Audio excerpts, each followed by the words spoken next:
E nesse ponto, eu acho que tem uma pergunta que vai nessa linha de como lidar com tantas informações Hum, é, depois que a leitura acaba. Se você uhum. tem algum método de organizá-las, porque você está explicando dos grifos, de como você faz hoje. Mas tem algum tipo de programa, alguma coisa? Então, quando eu estava pesquisando, quando eu estava no doutorado, eu comecei no mestrado e no doutorado, eu tinha um blog privado que eu criava páginas no blog, tipo posts, que eram os fichamentos. Então, punha o título do livro, punha e fazia o fichamento como uma página de blog privado, porque era melhor do que fazer em pastas no Word, porque você conseguia dar um localizar muito mais fácil, conseguia organizar por tags. E aí, quando surgiu o Notion, ou pelo menos quando eu tomei notícia desse aplicativo, para quem não conhece, é um programa de computador, um aplicativo de celular, de sei lá, dispositivos móveis em geral. Tem o Obsidian também, né, que o pessoal usa. Ele é uma forma de de criar páginas e organizar ideias e projetos. É muito bom esse programa. Então eu comecei também a fazer fichamentos nele. Eu não estou com o meu computador, né? Tá transmitindo do computador do Vinícius. Então não tem como eu compartilhar uma página do meu Notion aqui. Eu poderia ter pegado, não posso pegar assim o celular. Deixa eu abrir o Notion no celular e vou pegar um fichamento dos tempos em que eu fazia fichamento. E eu vi alguém citou aqui também o Notebook LM. Ele é muito bom para condensar informações, né?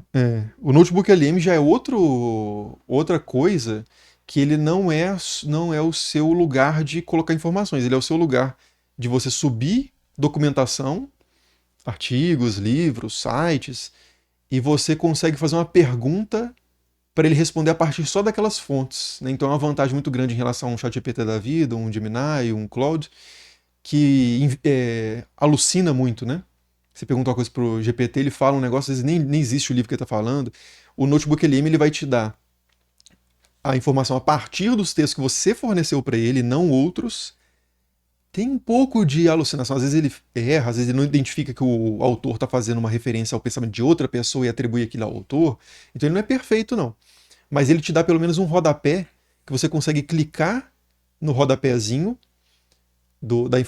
da frase, né, ou do parágrafo que ele colocou, para saber ele aponta de onde que ele está tirando aquilo do texto. Então isso ajuda muito a conferir, né, você fazer a checagem, né?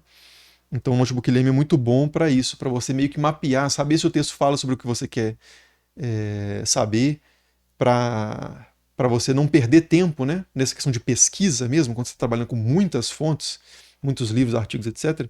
Você tem que fazer uma. Você quer saber se vale a pena gastar o tempo com cada um daqueles itens que você pré-selecionou. Então o Notebook LM é ótimo para isso.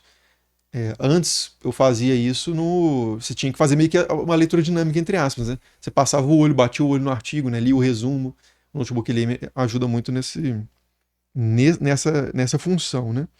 Mas não terceirize a sua síntese para o Notebook LM. Tipo assim, terminei de ler sobre o capítulo, deixa eu ver aí sobe o capítulo para o Notebook LM e fala assim, resuma o capítulo. Porque se ele fizer esse processo, você não repassa a sua leitura, né? Então, isso é você que tem que fazer. Você que tem que se perguntar as coisas, né? Buscar informação. O Notebook LM é uma coisa para resgate de informação, para você lembrar uma coisa que você leu há muito tempo, ou para você fazer essa mapeada prévia, né? No meu uso, pelo menos. Porque existe esse risco, né, de você acabar terceirizando muito do processo cognitivo para a inteligência artificial e você ficar burro natural, né? É, mas aqui, deixa eu abrir aqui um exemplo de fichamento aqui. Deixa eu pegar um do Eliade que vocês gostam, né? Eliade. Aqui. Então, aqui, ó. Põe na câmera de mesa, por favor. Aqui. Isso aqui é o Notion, né? Esse aplicativo, que eu uso ele mais no computador, mas tá mais fácil de mostrar para vocês aqui no celular. E aí tem uma página de fichamentos, aí tem a página de História das Religiões, aí dentro da página de História das Religiões tem o Tratado de História das Religiões, que é um livro que é esse aqui. Era pra ele estar aqui. Esse livro aqui, né? Tratado de História das Religiões do Eliade, tá com uns penduricalhos aqui de marcação, que era outro sistema também que eu usei e parei. E aí tem aqui, ó, por partes, um prefácio do Jorge do Mesilho. Aí eu coloco aqui um resumo do prefácio, destacava aqui em amarelinho o que é a primeira coisa que eu tenho que bater o olho e entender do que se trata. Então, 3 campos ou 3 pontos de vista que dividem a ciência das religiões. Então, eu sei que é disso que ele vai falar. Eu estou interessado nisso? Se não, eu já passo para a próxima. Se eu estou interessado, eu venho aqui e está separadinho. Então, tem a abordagem histórica, genealógica, tipológica. E aí você vai, prefácio do autor. Resumir aqui.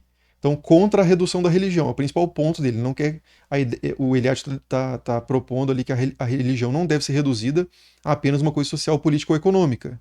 Né? Existe a questão das várias dimensões da religião, do sagrado, né? Da experiência do sagrado,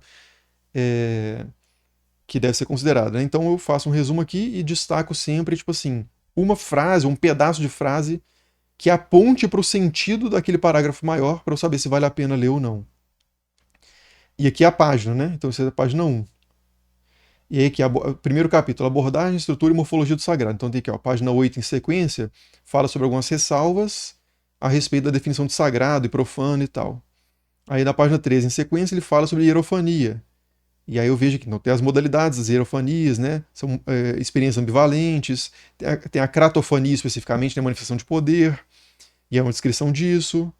Beleza, tem uma citação que eu peguei desse cara Edwin Smith, que fala sobre a estranheza, né, da hierofania, do sagrado, o conceito de mana. Então, só de bater o olho aqui, por causa dessas marcações, esses highlights, né, da marcação, como se fosse um marca-texto, eu consigo saber mais ou menos do que ele está falando nesse parágrafo por não perder tempo, se eu não quiser saber sobre aquilo. Então, e aí, próximo, aí tem o capítulo 2, que é o céu, os deuses uranianos. Então, aqui, só que isso aqui é muito, muito raro consultar. Seria, tipo assim, se eu quero alguma informação que está aqui, eu poderia voltar, mas eu não tenho sentido necessidade disso. Ó, foda da minha filhinha. Eu não tenho necessidade de. Não tenho sentido a necessidade de voltar em fichamentos, assim. Porque perguntaram, eu comecei a responder isso tudo, porque perguntaram, pode voltar para minha cara ali, perguntaram qual que é como é que eu registro, né, as minhas leituras atualmente. E aí eu tenho uma questão que é muito particular, que é que hoje eu registro as minhas leituras em vídeo no YouTube. Então tem a ver com o meu métier, com o meu ofício, né?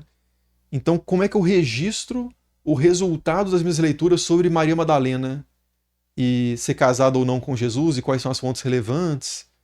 No vídeo. Então eu faço um roteiro do vídeo que organiza ali umas citações, a partir de uma certa bibliografia, e faço um vídeo. Então aquele vídeo é a minha melhor ferramenta de consulta para o que o Henrique do passado, se for um tema que eu estudei há muito tempo, né, e não voltei a ele, o que o Henrique do passado sabia que eu já esqueci. Então eu pego e vejo. Agora, isso é uma coisa que é muito conveniente para mim, tipo assim, juntar o útil e o agradável, porque isso funciona como uma experiência de consolidação de leitura para mim.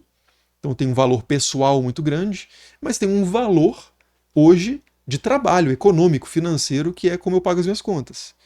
Então eu tenho essa vantagem, né, de poder misturar essas coisas que tem influído, isso tem influído muito bem.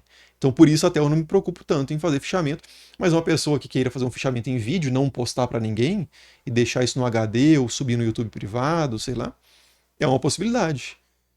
Porque sempre esse exercício de explicar para outra pessoa, mesmo que essa outra pessoa não exista, que seja uma máscara, né, que seja um alguém hipotético, é muito útil, né, para você organizar as ideias e perceber o que você não entendeu, que quando você está tentando explicar alguma coisa e não consegue, não é porque, eu sei, mas eu não consigo explicar muito bem. Então provavelmente você não entendeu muito bem.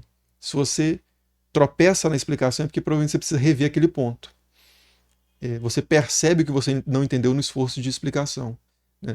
Então tem gente que chama isso de uma forma assim elevada, né, de método Feynman, por causa do Richard Feynman, que é um físico, né, da física quântica que laureado com o prêmio Nobel e tal, mas esse método Feynman, que é se fazer perguntas sobre o que você estudou e responder para identificar o que você não entendeu e voltar para rever e depois tentar explicar de novo, que é basicamente o que é o método Feynman, é um método que eu já vi minha irmã fazendo quando era criança.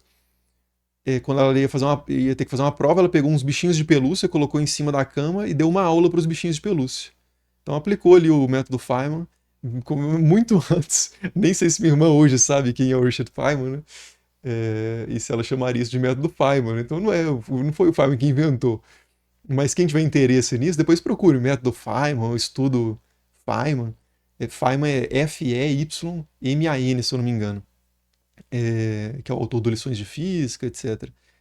Que vocês vão ter algumas dicas sobre isso. Mas não foi ele que inventou, mas ele sistematizou de uma forma que. Ou ficou famoso por promover esse tipo de estudo, que é muito eficaz mesmo, muito eficaz. Mas você pode explicar, o ambiente de explicação pode ser um fichamento enquanto você está escrevendo o texto, ou um resumo, né? Enquanto você está escrevendo o texto, você percebe o que você não entendeu e volta. Ou você está no banho e está pensando sobre aquilo e falando sozinho, ou gravando um vídeo para o YouTube. As formas de explicação, né, são muito variadas.